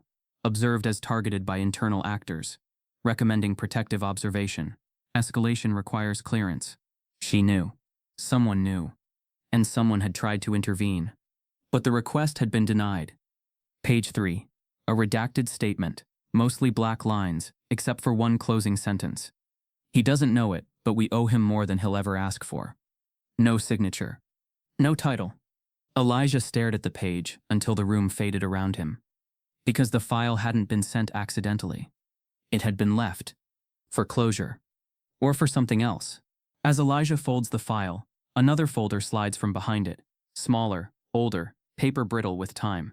The label is handwritten, Jeremiah Cole, Witness Relocation Memo. And below it, last update, active. Elijah stood in the auditorium, packed with students, educators, policymakers, and former colleagues, people whose lives had been shaped, healed, or rattled by the work he started decades ago. This was the unveiling of the National Curriculum on Civil Oversight, a program built on the Coldwater model and inspired by the Silent Sirens, the secret watchdog collective he'd founded. But tonight, the spotlight wasn't on him. It was on the idea that once lived in silence, grew in shadows, and finally spoke truth to power. He wore a simple suit, no badge on his lapel. A man who'd carried authority in symbols now carried it in words. He stepped to the podium and looked out at the crowd, many faces young enough to have only heard his story in textbooks. Some still bore the weight of history. A black woman with tears in her eyes. A young black man now wearing a reflective vest beside local law enforcement. A federal judge who nodded every few sentences as if following a confession. All of them witnesses, guardians of the legacy he refused to let drown in silence. When systems fail, legends rise. That's how he began. Not his words, but a history lesson woven into promise. He spoke of the sirens that don't need to scream. The kind that pull records, not triggers. Rescue records, not reputations. Preserve truth, not fear. He spoke of the first silent siren cell in Birmingham, and how they inspired chapters in Chicago, Dallas, and San Francisco. And tonight the 10th National Siren Academy opened its doors to train federal monitors in de-escalation, data transparency, and emotional vigilance. Each new student represented a commitment to tear down walls of institutional silence, replace them with nets of accountability so strong even a badge couldn't break them. After the ceremony, Elijah walked the hall lined with plaque after plaque, funding donors, city partners, educational grants, but the one everyone stopped to photograph cost nothing. It was simply titled, In Memory of Those Who Never Said Goodbye. Beneath it were the names, Jeremiah Cole, Lamar Jacobs, others lost beneath dusty archives and broken systems. A hush fell over the crowd as his name was placed at the top, a hush only hope can wear. He slipped out before the after-party began, walking down side corridors to his modest office. The space smelled of cedar wood and old books, a single desk, 2 chairs, and a window overlooking a small courtyard where a young girl practiced weaving baskets out of colored strands. He paused. Even this place, born from system failures, had become a garden. He sat, closed his eyes. The weight of the last 40 years closed in. The work was done. The structures were built. But he knew the memory would last so long as those baskets kept weaving truth into cloth. A soft knock. Melanie Trent entered. Her badge was gone too. Now she was the education director of the Sirens Project. No uniform, just warm eyes and a journal under her arm. Quiet moment. He nodded. She placed the journal in front of him. Stories from communities teaching the curriculum, she said. Lived notes, designs by 15-year-olds, reflections from veterans. The first draft of your story is already living. He traced his finger over the page. Sketches of statues, stories about small towns beside big SUVs, videos of young black boys repeating his final line, "Power isn't in the badge." He smiled, softly. Before he could speak, her eyes flicked toward the door. An envelope lay on the floor outside, stamped with the national seal and marked private, no name. She leaned in. "For you." He paused. Then he opened it. Inside, a single sheet of paper. "The sirens are not the end. They're the beginning. Signed, SM. Below that, a second line. They found him. He's back." They looked at each other, breath caught. Elijah rose slowly, walked to the window again. The courtyard lights shimmered. The badges he'd surrendered, the statues built, the students he'd guided. all threads in a tapestry stretching beyond what had been known, beyond what had been expected. He closed his eyes as he opened the door. No dread, just memory, purpose, readiness. For whatever came next. Fade to black. Power isn't in the badge, it's in the hands that refuse to drop it. If this story moved you, if Elijah Cole's journey reminded you why truth matters, why silence must be broken, and why history needs its witnesses, then don't let it stop here. Subscribe to this channel for more powerful, untold stories that challenge systems, honor resilience, and bring light to the shadows. And if you believe this story deserves to be heard, really heard, then like it, share it, and let someone else carry it forward. Because the more we listen, the stronger we become.